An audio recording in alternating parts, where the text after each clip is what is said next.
आप में से बहुत सारे ऐसे विद्यार्थी हैं जिनका ये प्रश्न है कि बिहार में कक्षा 6 से कक्षा 8 का अध्यापक बनने के लिए जो जूनियर स्कूल के लिए जो अध्यापक के लिए संस्कृत के 2310 पद हैं, उनकी तैयारी कैसे करें। इन 2310 पदों पर अपना चयन सुनिश्चित करने के लिए क्या सिलेबस होगा या किन पुस्तकों को पढ़ना होगा, ये प्रश्न मैं लंबे समय से आप लोग पूछ रहे हैं। जब से वैकेंसी निकली है आप पूछ ही रहे हैं, उससे पहले भी बहुत सारे विद्यार्थी पूछते रहे हैं। हालांकि इसके विषय में मैं उनको अलग से बता भी चुका हूं जब मैंने कॉमन सेशन किया था। पर अब अंतिम 30 दिनों में जो है वो क्या पढ़ना होगा और कैसे पढ़ना होगा, ये आप लोगों को महत्वपूर्ण जानकारी देने के लिए मैं आज के सेशन में उपस्थित हुआ हूं। नमस्ते, मेरा नाम है अवधेश विद्यालंकार। टीजीटी पीजीटी अड्डा 24/7 के यूट्यूब चैनल पर आप लोग जुड़ चुके हैं। अगर आप लोग ये चाहते हो कि आपकी तैयारी अच्छी हो जाए और आप लोगों को पूर्ण सामग्री जो है वो उपलब्ध हो जाए, तो पहली बात तो आप चैनल को सब्सक्राइब कर लीजिएगा। दूसरी बात जो है, मैं आप लोगों को बता रहा हूं कि अब 30 दिन में जो है क्या पढ़ना है, कितना पढ़ना है, एक डिटेल्ड सिलेबस मैंने आप लोगों के लिए लिखा है जिसमें से निश्चित पेपर में प्रश्न बनते हैं। हालांकि ये सिलेबस जो है बिहार ने नहीं दिया है बना करके, आप लोग जानते ही हो बीपीएससी ने कोई सिलेबस ऐसा जारी नहीं किया है, बस केवल लिख दिया है। पर मैं आप लोगों को ये बता रहा हूं कि कहां से पेपर जो है वो बनेगा आप लोगों का। मैंने आपके सिलेबस को 3 भागों में बांटा है। पहले मैं आप लोगों को बता देता हूं, हमारे जो 3 भाग होंगे, उन 3 भागों में से एक भाग हमारा है व्याकरण वाला, एक भाग हमारा है साहित्य की जो मूल पुस्तकें हैं जो पढ़नी है वो, और तीसरा भाग जो है हमारा इतिहास पक्ष जो है, जहां से संस्कृत साहित्य का इतिहास है या और ऐसा विषय है जिसकी सामान्य जानकारी होनी चाहिए। तो 3 भागों में मैंने आप लोगों के सिलेबस को बांटा है। आप लोगों को सिलेबस बताने से पहले मैं एक चीज बता देता हूं कि ये जो जूनियर के लिए कौन आवेदन कर सकता है, वो कर सकता है आवेदन करने के लिए जो इसकी अर्हता है, एलिजिबिलिटी जो है, अर्हता ये है कि आप लोगों के पास ग्रेजुएशन होना चाहिए, आप लोगों ने स्नातक किया हुआ हो 50% अंकों के साथ।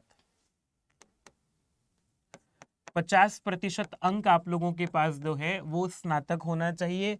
बीएड आप लोगों ने किया हुआ हो तो, और इसके साथ साथ सी टेट आप लोगों का या फिर बिहार टेट जो होता है, ये दोनों में से कोई भी एक टेट पेपर 2 जो होता है ना, टीजीटी के लिए पेपर 2 जो होता है वो आपके पास होना चाहिए। 3 योग्यताएं जिसके पास हैं वो आवेदन कर सकता है, संपूर्ण भारत से आवेदन कर सकते हैं, तो कोई भी आवेदन कीजिएगा। एक तो ये बात है। अब आते हैं सिलेबस को लेकर के। सिलेबस जो है वो मैंने पहले व्याकरण पर बात कर लेते हैं।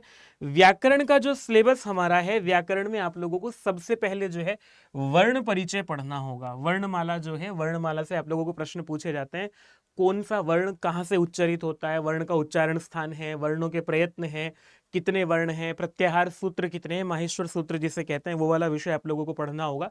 संज्ञा प्रकरण आप लोगों को पढ़ना होगा। मुख्य मुख्य संज्ञाएं हैं, गुण किसे कहते हैं, वृद्धि किसे कहते हैं, सच संज्ञा किसकी होती है, निष्ठा संज्ञा किसकी होती है, ऐसे प्रश्न इसमें से पूछे जाते हैं। ठीक है। और इसके बाद जो है वर्ण और संख्या के साथ साथ आप लोगों को, इसके बाद आप लोगों को संधि पढ़नी है। संधि लघु सिद्धांत कौमुदी के आधार पर, लघु सिद्धांत कौमुदी के आधार पर कुछ महत्वपूर्ण सूत्रों को आप लोग जो है वो देख सकते हैं, उससे आप लोगों को बात बन जाएगी। और मैं तो सूत्रों के अनुसार ही पढ़ा रहा हूं। समास भी लघु सिद्धांत कौमुदी के अनुसार आप लोगों ने पढ़ा हो। समास के उदाहरण में समास से ये प्रश्न पूछते हैं, जैसे राज्य पुरुषः, आप लोगों को एक 2 अलग अलग पद पता है, तो इनको जोड़ करके क्या पद बनेगा, राज पुरुषः ये शब्द बन जाएगा। या जैसे महांच असौ राजा पे ऑप्शन आ जाएगा, महाराजः बनेगा या महाराजा बनेगा, तो आपको ध्यान होना चाहिए कि यह महाराजः बनेगा, महाराजा नहीं बनेगा। तो इस तरह से प्रश्न पूछ लेते हैं, या पूछ लेंगे महाराजः में कौन सा समास है, महर्षि में कौन सा समास है, राजपुरुषः में, गंगा जल में कौन सा समास है, गंगा जलम इत्यस्मिन् कः समासः अस्ति। समास का नाम भी पूछ सकते हैं, विग्रह भी पूछ सकते हैं, इस तरह से आप लोगों को प्रश्न पूछेंगे। कारक प्रकरण भी लघु सिद्धांत कौमुदी के अनुसार ही आप लोगों को पढ़ना है। इसमें आप लोगों को सूत्र पूछ लेंगे। यहां जैसे आप लोगों को पूछ लेंगे अकथितम च, इसका उदाहरण कौन सा है, या फिर ग्रामम गच्छन् तृणम स्पृशति, ये वाक्य लिख देंगे, पूछ लेंगे इसमें किस सूत्र से द्वितीय विभक्ति हुई है, या पूछ लेंगे यहाँ पर जो है अपादान संज्ञा करने वाला सूत्र कौन सा है। जैसे आप लोगों को ध्रुवम अपाये अपादानम है ना, ये अपादान करने का जो मुख्य सूत्र है ध्रुवम अपाये अपादानम है। ध्रुव किसे कहते हैं, अपाय किसे कहते हैं, ऐसे भी प्रश्न बनते हैं। तो सूत्रों की दृष्टि से आप लोगों को इसको मूल रूप से पढ़ना होगा। कारक, ठीक है, ज्यादा भी नहीं है कठिन भी नहीं है। प्रत्यय जो है आप लोगों को पूछ लेंगे।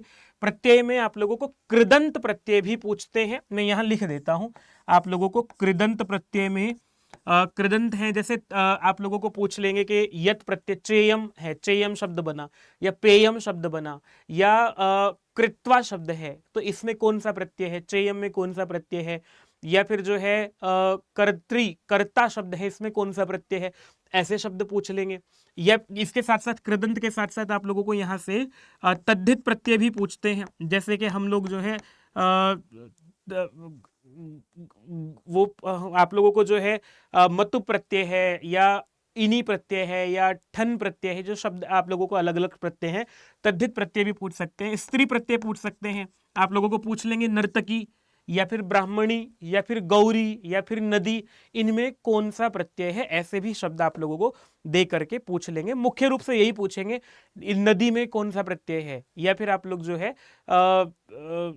जो है इसमें कोई भी एक शब्द दे करके क्षत्रिय प्रत्यय दे देंगे, पठन है, पठन में कौन सा प्रत्यय है, ऐसे शब्द दे करके आप लोगों को प्रत्यय पूछ सकते हैं, कृदंत प्रत्यय। अव्यय से बहुत आसान प्रश्न बनते हैं। अव्यय से ऐसे प्रश्न बनते हैं, आप लोगों को कोई एक पंक्ति दे देंगे, पूछ लेंगे इसमें कौन सा पद अव्यय है। जैसे अहम अद्य गृहम गमिष्यामि, मैंने ये वाक्य बोल दिया, अहम अद्य गृहम गमिष्यामि, इनमें कौन सा पद अव्यय है, अहम है, अद्य है, गृहम है, गमिष्यामि है, क्या है, ऐसे प्रश्न पूछ लेंगे आप लोगों को। उपसर्ग जो है आप लोगों को उपसर्ग पढ़ के उपसर्गों की संख्या कितनी है, इनमें से कौन सा उपसर्ग नहीं है, या कौन सा उपसर्ग है, ऐसे प्रश्न पूछ सकते हैं आप लोगों को। शब्द रूप धातु रूप में आप लोगों को अकारांत है, इकारांत है, जैसे अस्मद है, युष्मद है, या फिर आप लोगों को राम है, हरि है, विष्णु है, लता है, गौरी है, कोई भी ऐसा शब्द दे करके आप लोगों को, नदी है, और आप लोगों को जो सर्वनाम शब्द भी पूछ सकते हैं, सर्वः सर्वौ सर्वे पुल्लिंग में, सर्वा सर्वे सर्वा स्त्रीलिंग में, सर्वम सर्वे सर्वाणी जो है नपुंसक लिंग में, आप लोगों को ऐसे शब्द रूप पुल्लिंग स्त्रीलिंग नपुंसक लिंग में पूछ सकते हैं। संख्याओं को भी आप लोगों को, अच्छा धातु रूप जो है, धातु रूप में आप लोगों को पूछ सकते हैं कि अपठत कौन सा लकार है, या अगच्छत कौन सा लकार है, या गमिष्यामि कौन सा लकार है, कौन सा लकार है, कौन सा पुरुष है, कौन सा वचन है। तो आप लोगों को यहां से धातु रूप में 5 लकार याद करने होंगे। 5 लकार जो है आप लोगों को याद करने होंगे। कहां से, व्याकरण विधि, आप लोग, आपके पास पुस्तक होगी, नहीं होगी तो मैं आप लोगों को उपलब्ध करा दूंगा। आप लोगों को डिस्क्रिप्शन में एक लिंक दिया हुआ है टेलीग्राम का, कमेंट बॉक्स में भी लगा हुआ है, आप लोग कमेंट बॉक्स में टेलीग्राम का एक चैनल लगा हुआ है, तो टेलीग्राम पर ज्वाइन कर लीजिए और वहां आप लोगों को पुस्तक उपलब्ध हो जाएगी। ठीक है, तो ये हुआ 5 लकारों में आप लोगों को याद करने हैं। लेकिन एक और मेरा सुझाव आप लोगों के लिए है, एक धातु जो है आप लोग जो है भू धातु को और सेव धातु को, भू धातु और सेव धातु जो है, इनको आप लोग 10 लकार में याद कीजिएगा। आप लोगों को अगर प्रश्न बिल्कुल गलत नहीं करना है, बाकी 5 लकारों में याद कीजिएगा, पर भू धातु के 10 लकारों में रूप याद कीजिएगा, सेव धातु है 10 लकारों में ही रूप याद कीजिएगा। ठीक है, तो हुआ ये वाला विषय आप लोगों का। और संख्या से आप लोगों को पूछ लेंगे, 80 या 80 को संस्कृत में क्या कहते हैं, या 69 को संस्कृत में क्या कहते हैं। ठीक है, इस तरह से प्रश्न पूछ लेंगे। और एक जो बहुत महत्वपूर्ण विषय है वो है व्याकरण शास्त्र का सामान्य परिचय। ये आप लोगों को देख करके ऐसा लगेगा कि बहुत बड़ा कुछ हो गया है, नहीं, बहुत बड़ा कुछ नहीं है। आपको व्याकरण के जो आचार्य हैं, पाणिनि कौन है, उनके द्वारा कौन कौन सी पुस्तकें लिखी गई हैं, कात्यायन कौन है, कौन सी पुस्तक लिखी है, पतंजलि है, उनका समय क्या है, उनके नाम मुख्य मुख्य क्या क्या हैं, या शालातुरी ये किसे कहा जाता है, ऐसे प्रश्न पूछेंगे। बहुत सरल सरल प्रश्न आप लोगों को पूछे जाएंगे, जो कि आपकी व्याकरण विधि के शुरू में जितना 2 पेज में जितना व्याकरण शास्त्र का इतिहास दिया हुआ उतना पर्याप्त है। ठीक। और आप लोगों को ये पूछ लेंगे कि यहाँ से भट्टोजी दीक्षित ने कौन सी पुस्तक लिखी, लघु सिद्धांत कौमुदी को लिखने वाले कौन हैं, या फिर अष्टाध्यायी में कितने सूत्र हैं, अष्टाध्यायी में कितने अध्याय हैं, कितने पाद हैं। ऐसे सामान्य सामान्य पुस्तकों की सामान्य सामान्य जानकारी आप लोगों को हो जाएगी। व्याकरण वाला भाग ये मेरी ओर से जो मुझे लगता है कि जहां से प्रश्न सबसे अधिक बनते हैं, बल्कि यही पर्याप्त है, इसमें अतिरिक्त मुझे और ऐसा कोई विषय लगता भी नहीं है जिनसे प्रश्न बनते हो। जूनियर स्तर पर आप लोगों के लिए पर्याप्त है, बल्कि ये टीजीटी के लिए भी यही सिलेबस है, पीजीटी के लिए भी यही सिलेबस है, लगभग थोड़ा थोड़ा सा अंतर है, बाकी ज्यादा कुछ यही है। अब आते हैं हम लोग साहित्य वाले विषय पर, जो भाग 2 हमारा साहित्य वाला है।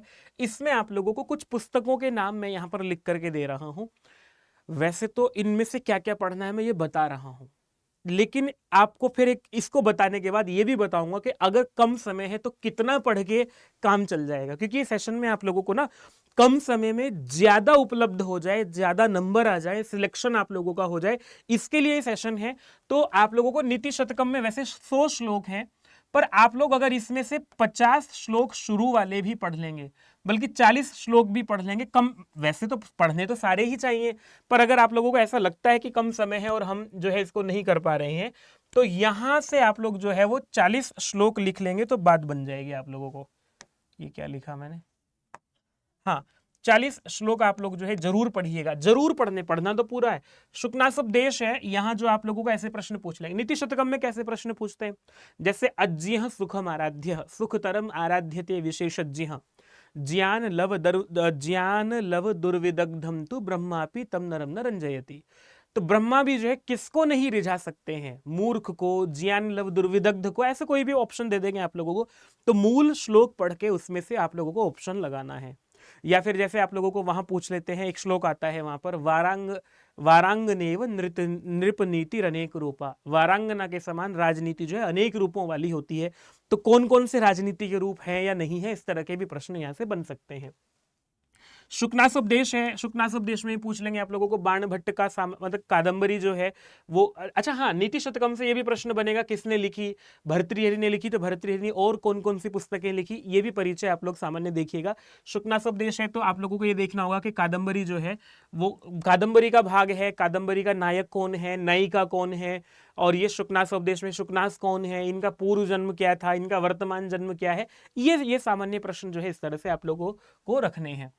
तो शुक्नासुपदेश हुआ, और शुक्नासुपदेश तो आप लोगों को पूरा ही पढ़ना पड़ेगा। बाकी आप लोग इसमें 40 श्लोक कम पढ़ लेना, पर शुक्नासुपदेश एक ऐसा विषय है जिसमें से कहां से पंक्ति पूछेगा परीक्षक नहीं, आप लोगों को ऐसा कह सकते हैं। हर पंक्ति ऐसी लगती है, मैं अगर पेपर बनाने बैठूं मुझे तो हर पंक्ति ऐसी लगती है कि ये भी पूछ लो, ये भी पूछ लो, ये भी पूछ लो, तो अब परीक्षा, और वो सबको याद भी होता है, तो वो आप लोगों को पूरा ही पढ़ना चाहिए, ज्यादा बड़ा नहीं है। मैं आजकल पढ़ा रहा हूं दोपहर 3 बजे क्लास में, 3 बजे क्लास में इसी चैनल पर पढ़ा रहा हूं, जुड़ा करो आप लोग, तो निशुल्क पढ़ा रहा हूं। किरातार्जुनीयम जो है ये 46 श्लोक हैं प्रथम सर्ग में, है ना। प्रथम सर्ग जो है ये भारवी का किरातार्जुनीयम लगा हुआ है, तो 46 श्लोक में से आप लोग जो हैं बहुत ज्यादा नहीं तो 25 श्लोक तो आप लोग कम से कम पढ़ ही लीजिएगा। नहीं, ये तो 46 ही पढ़ने पड़ेंगे भाई, क्योंकि यहाँ जो 25 नहीं, ये तो 46 श्लोक इसलिए पढ़ने पड़ेंगे क्योंकि इसमें जो आगे द्रौपदी युधिष्ठिर को बातें कह रही हैं उनमें सूक्तियां विशेष रूप से आप लोग जो है यहां से किरातार्जुनीयम से, अगर आपके पास समय कम है और आप लोग लग रहा है कि नहीं पढ़ पा रहे, क्योंकि मैं बहुत सारे विद्यार्थियों की स्थिति समझता हूं, उन्हें बहुत अच्छा वातावरण पढ़ाई का नहीं मिला है, तो उनके लिए तो नीति शतकम के 40 श्लोक पढ़ना बहुत बड़ी समस्या है। तो ऐसे लोगों को यहां से सूक्ति भी पढ़ लेनी चाहिए, सूक्ति तो जरूर पढ़ लीजिएगा। यहां से मैं लिख दे रहा हूं कि इसको 46 श्लोक में अगर नहीं पढ़ पा रहे हैं तो प्रथम के 5 से 10 श्लोक जरूर पढ़ लें, और सूक्ति वाले जितने भी श्लोक हैं सूक्ति देख लेंगे तो भी आप लोगों को निराश नहीं होना पड़ेगा। अगर किरातार्जुनीयम से 6 या 7 प्रश्न आते हैं तो हो सकता है 7 के 7 सूक्तियां हो जाएं। मंगलाचरण से प्रश्न पूछे जाते हैं, भारवी के विषय में प्रश्न पूछे जाते हैं।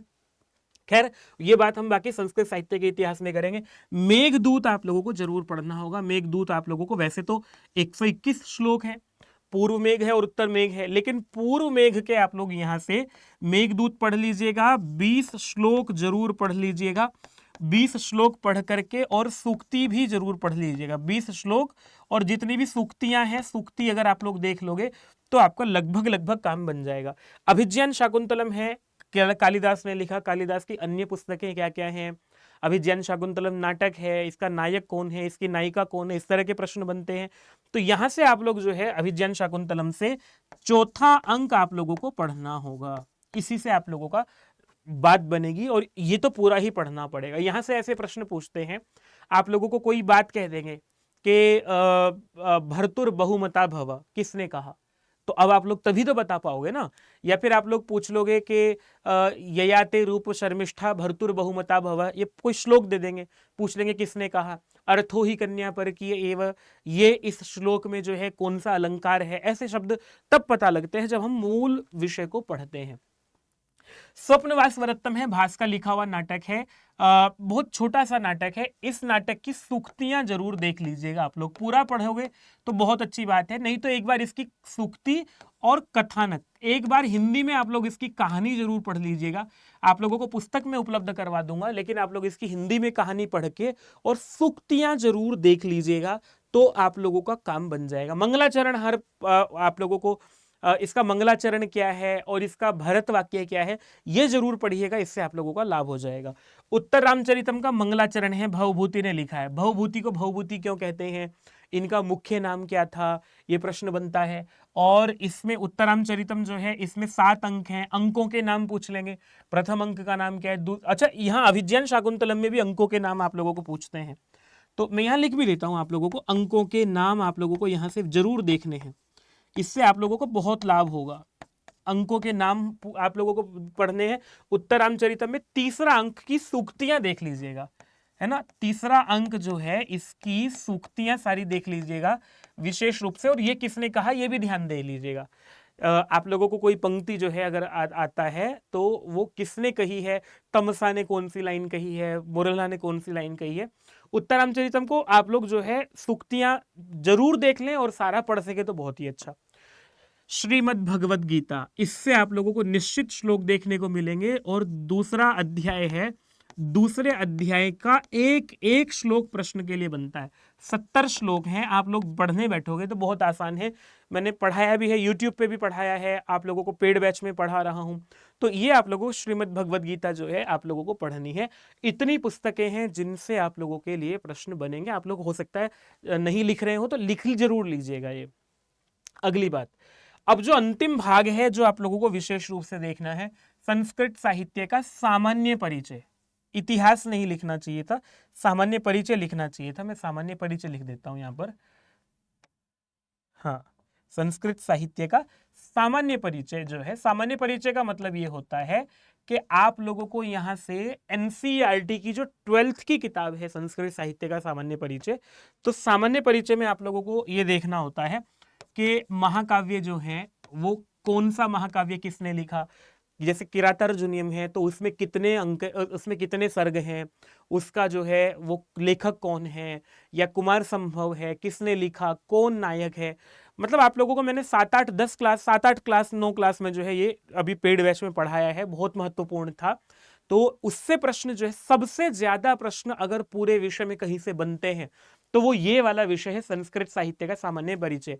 सामान्य परिचय में मतलब वैसे सामान्य ही है, नाटक कौन सा नाटक है, उसमें कितने अंक हैं, उस अंकों के नाम क्या हैं, उस नाटक की विशेषता क्या है, या कोई कवि है, बाण भट्ट है, बाण भट्ट ने कौन कौन सी पुस्तकें लिखी हैं, या फिर आप लोग जो है राजतरंगिणी है, किसने लिखी है, कितने तरंग हैं, किसमें विभाजन है। आप लोग काव्य प्रकाश का नाम सुनते हैं तो किसमें विभाजन है। आप लोग जो है साहित्य दर्पण का नाम सुनते हैं तो वो परिच्छेदों में विभक्त है, 10 परिच्छेद हैं, काव्य प्रकाश में 10 उल्लास हैं। ये सिर्फ प्रश्न जो है आप लोगों को पूछे जाते हैं। ठीक, अब आते हैं सामान्य परिचय रामायण का। रामायण और महाभारत से सामान्य प्रश्न ये बनते हैं, रामायण में कितने कांड हैं, सबको पता है जी 7 कांड हैं, बाल कांड है, कौन से कांड में क्या क्या घटनाएं हुई, सामान्य कहानी की तरह से पढ़ लोगे तो बात बन जाएगी। शबरी का वृत्तांत कहाँ है, या फिर किष्किंधा पर्वत जो है, या किष्किंधा कांड ही है पूरा का पूरा जो है आप लोगों का एक बाल कांड है, तो बाल कांड में कितने सर्ग हैं, भाई कांड के अंतर्गत भी तो सर्ग है ना, कुल रामायण में कितने सर्ग हैं, इस रामायण का नाम क्या है, चतुर्विंशति सहस्री। आप लोगों को देखना, पेपर दे के आओगे, बहुत सारे प्रश्न तो जो मैं अभी बोल रहा हूं यही प्रश्न देखने को मिलेंगे वहां। रामायण का नाम चतुर्विंशति सहस्री है, या क्योंकि 24,000 श्लोक हैं। महाभारत का नाम जो है 1,00,000 श्लोक होने के कारण से जो है इसको लक्ष्य श्लोक वाला एक महाकाव्य जो है कहा जाता है। इसको किसने लिखा, रामायण को किसने लिखा, ये तरह के प्रश्न बनते हैं। 18 कांड के नाम पूछ लेंगे आप लोगों को, कौन सा कांड है, 12वां कांड कौन सा है। पर्व, महाभारत जो है, महाभारत में पर्व में विभाजन किया गया है, कौन सा पर्व है। या फिर आप लोगों को श्रीमद् भगवद गीता कौन से पर्व से ली गई है, विदुर नीति कौन से पर्व से ली गई। इस तरह के प्रश्न सामान्य परिचय से बनते हैं। पुराण का सामान्य परिचय जो है, महापुराण कौन कौन से हैं ये आप लोगों को देख लीजिएगा, और पुराण का लक्षण देखना होगा। भाई महापुराण जो है 18 पुराण है, 18 पुराणों के नाम याद कर लीजिएगा। और पुराण का लक्षण है सर्गश्च, प्रतिसर्गश्च, वंशो मनवंतराणि च। पेपर में बीपीएससी में अभी भी प्रश्न आया था और आगे भी ज्यों का त्यों प्रश्न रिपीट होगा, मैं आप लोगों को कह रहा हूं। ये मेरी तरफ से जो है वो जूनियर के लिए सिलेबस जो है मैंने बनाया है, जहां से आप लोगों को प्रश्न बनने हैं, कैसे करना है ये भी मैंने आप लोगों को बता दिया है। अब आप लोग अपना एक प्लान बनाइएगा, प्लान बना करके एक एक विषय को पढ़ना शुरू कीजिएगा। संस्कृत साहित्य का अच्छा, आप लोगों को पुस्तक चाहिए तो मैं आप लोगों को यहाँ पुस्तक भी लिख देता हूँ।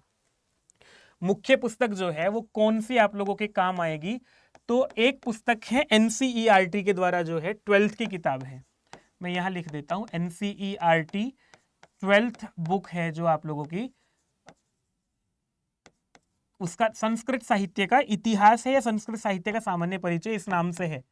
तो ये वाली पुस्तक अगर आप लोग ले लेंगे, इससे आप लोगों को देखना 80 प्रश्न में से लगभग 35 से 40 प्रश्न इसी पुस्तक से मिलेंगे। देखो आप लोग, एक पुस्तक आप लोगों के कितने काम की है, संस्कृत साहित्य का सामान्य परिचय एक पुस्तक है। नाम थोड़ा सा इधर उधर हो सकता है, सामान्य परिचय मैं आप लोगों को पुस्तक दे दूंगा, संस्कृत में नहीं हिंदी में ही है, आसानी से पढ़ी जाएगी। आप लोग अगर अपने आप से पढ़ सकते हैं पढ़ लीजिएगा। व्याकरण वीथी से आप लोग जो है एक बार जरूर पढ़ लें। व्याकरण वीथी एक पुस्तक जो है वो 10th के लिए इसमें लगी हुई है, एनसीईआरटी की पुस्तक है संस्कृत की 10th के लिए। तो ये वाली पुस्तक से आप लोग शब्द रूप, धातु रूप है, संज्ञा है, संधि है, समास है, कारक है, प्रत्यय है, अव्यय है, उपसर्ग है, सारा का सारा यहाँ से लिया जाएगा। और एक और विषय आप लोगों का जो यहाँ पे छूट गया था वो है गद्यांश और पद्यांश। मैं यहाँ लिख देता हूँ 5 नंबर पर गद्यांश और पद्यांश भी आप लोगों को, गद्यांश मतलब कोई श्लोक दे करके, या फिर गद्यांश तो शायद ना पूछे, पद्यांश तो ना पूछे, गद्यांश पूछेंगे। हाँ, गद्यांश जो है आप लोगों को कोई एक या 2 गद्यांश दे देंगे, उनसे कुछ प्रश्न दे देंगे, इनको करो। तो इस तरह से आप लोगों का पेपर 80 नंबर का बनने वाला है। अब या तो आप लोग अपने आप से तैयारी कर सकते हैं तो बहुत ही बढ़िया है, पर अगर आप लोगों को ऐसा लगता है कि नहीं हम अपने आप से तैयारी नहीं कर पाएंगे, मेरे साथ आप लोग तैयारी करना चाहते हैं, तो मैं यूट्यूब पर अभी पढ़ा रहा हूँ। यूट्यूब पर आप लोगों को दोपहर को 3 बजे मेरी क्लास होती है, मेरी क्लास में जुड़ सकते हैं, जिसमें कि मैं आप लोगों को बताऊं, मैंने अभी यूट्यूब पर नीति शतकम के 45-46 श्लोक पढ़ा दिए हैं। शुकनासोपदेश पढ़ा रहा हूं, अगले 2 दिन में वो भी पूरा हो जाएगा। फिर इस तरह से एक एक पुस्तक को थोड़ा थोड़ा लेकर के चलेंगे। लेकिन ये है कि हाँ, सिलेबस पूरा भले ही नहीं हो पाएगा, वहां पर बहुत कुछ पढ़ पाएंगे। तो यूट्यूब पर आप लोग फ्री जुड़ना चाहते हैं तो दोपहर को 3 बजे प्रतिदिन इसी चैनल पर आप लोगों को क्लास होगी। दूसरी बात आप लोगों के लिए ये है, अगर आप लोगों को जुड़ के पेड बैच में तैयारी करनी है तो पेड बैच में भी मेरे साथ जुड़ के तैयारी कर सकते हैं। और देखो भाई, ये आप लोगों ने फॉर्म नहीं भरा है तो अभी भर दीजिएगा। संस्कृत की जो है ये पूरा का पूरा 441 जनरल में, ईडब्ल्यूएस में 121, पुरुषों के लिए अलग है, महिलाओं के लिए भी है, दिव्यांगों के लिए भी है। तो कुल मिलाकर के आप लोगों को पुरुषों के लिए 1133 वैकेंसी है, महिलाओं के लिए 1177 वैकेंसी है, और इन्हीं में से 49 वैकेंसी और अलग आप लोगों को दिव्यांगों के लिए निकाली गई है। तो ये हुआ कुल मिलाकर के ये। अब मैं आपको बताता हूं, अगर तैयारी करनी है तो आप लोगों को अभी बहुत अच्छा अवसर है, आज से ज़्यादा लेट मत कीजिएगा। मैं आप लोगों को एक बता रहा हूं, अड्डा का ऐप जो है डाउनलोड कर लीजिएगा, डिस्क्रिप्शन में लिंक है, कुछ भी नहीं करना। अगर आप लोग लिंक जो है डिस्क्रिप्शन में जाएंगे, क्लिक करेंगे, ऐप डाउनलोड करने का ऑप्शन आ जाएगा, उसे डाउनलोड कर लीजिएगा, मोबाइल नंबर डालिएगा, मेल आईडी डालिएगा। ये डालने के बाद आप लोगों को वो पूछेगा कि कौन से एग्जाम की तैयारी करनी है, तो आप यहाँ से जो है वो सिलेक्ट कीजिएगा कि ऑल कोर्सेज में जैसे मैं वो एग्जाम नेम पूछेगा, फिर गवर्नमेंट जॉब एग्जाम बोलिएगा, फिर टीचिंग में जाकर के आप लोगों को बिहार शिक्षक भर्ती 6 से 8 का बैच है, और ये बैच आप लोगों को आज सबसे कम प्राइस पर मिल रहा है, ये क्योंकि दीपावली का समय आ रहा है और हमने अभी 1 लाख सब्सक्राइबर पूरे किए हैं। इस उपलक्ष्य में आप लोगों को बहुत कम प्राइस पर ये जो 2200 रुपये का बैच था वो और प्राइस घटा दिए हैं। तो आप लोगों को मैं दिखाता हूँ, संस्कृत का बैच हमारा ये रहा, व्यू ऑल पर क्लिक करोगे, नीचे की तरफ चलोगे, संस्कृत का बैच आप लोगों को दिख जाएगा ये वाला, ठीक है। इस बैच को आप लोग देखोगे तो यहां आप लोगों को जो प्राइस दिख रहा है 1655 रुपए आ रहा है डिस्काउंट के बाद, पर एक और डिस्काउंट लगा सकते हैं आप।